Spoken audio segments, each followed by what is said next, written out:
Well, Atlanta streets were built for cars, but now there's a new push to shift the focus more toward, or at least from wheels to your feet. Here now with more on her closer look is 11Alive's Aisha Howard. Welcome back to the show, my friend. All right, good to be here with you, Chesley. All right, overall, is this a really big problem for Atlanta, these sidewalks? Yeah, it is. So when you put it into perspective, there's this new walkability study out, right? And out of 100 points, Atlanta received a walk score of a 48. Ouch. So that puts Atlanta in the classification of this is a city where you need a car. And when you talk about walking around the city, it likely means that if you try to walk to the grocery store or to school or to church, accessing some of these venues that a lot of people rely on from day to day, accessing it by foot poses great danger when you talk about the amount of deaths that we have, pedestrian deaths in our city, just over the last year, more than 30. And so, yeah, if you try to walk around here, it might be dangerous or even life-threatening, Chesley. So are we talking about the lack of sidewalks, or are they just damaged and not walkable? It's a combination of both. So when you talk about sidewalks that are there, it's the structure of them, right? They may just disappear right into the street, or you may have a sidewalk that's so bad it may not be, feasible for people who have any level of disability, or you may risk tripping or having some sort of injury even when you do have a sidewalk there as an option.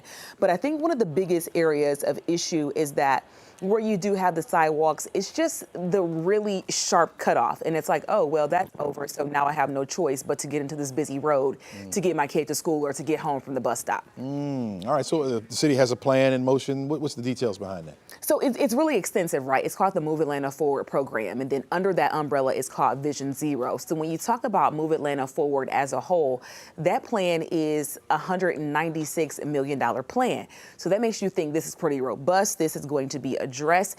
And in that plan, you talk about even over the last year where they've installed more than 6 new miles of sidewalk and 33,000 linear feet of sidewalk, right?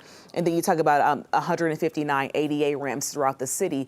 And so you say, yeah, this is going to be pretty huge, but it takes time.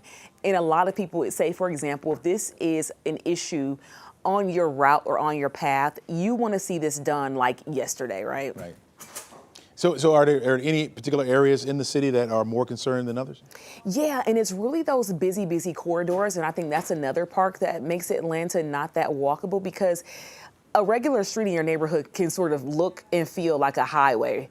And so you're talking Cleveland Avenue, you're talking Cascade, and in particular, the south side of the city is going to have a really strong focus. So downtown south, really going to be focusing on that, hitting a little bit on the west side, your Donnelly Hollowell Parkway, Metropolitan Parkway, Campbellton Road, all big streets that we know that just really function like highways, but a lot of people in those communities don't have vehicles. So there's also an equity component in this story as well. Gotcha. I know some work has been done.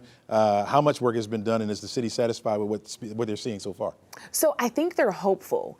And they're really encouraging, and they want to get the numbers out about what they've done so far. This includes sidewalks. This includes, the on-ramps and building the curb ramps, the curb ramps. And so they say, yeah, we've done a lot, but they are not unrealistic about how much more they have to do before people can actually feel the impact and say, I feel safe walking around the city. Well, talk to me about this going along with the Disabilities Act. Yeah, that's a really unique component that a lot of people don't think about, but there's an entire division here with Atlanta DOT that focuses solely on the Americans with Disabilities Act and making sure that what is added is ADA compliant. A really cool, natural moment in this story, we were downtown and they were showing us one of the projects there, and it was actually an elderly gentleman who was trying to navigate this construction project on his scooter.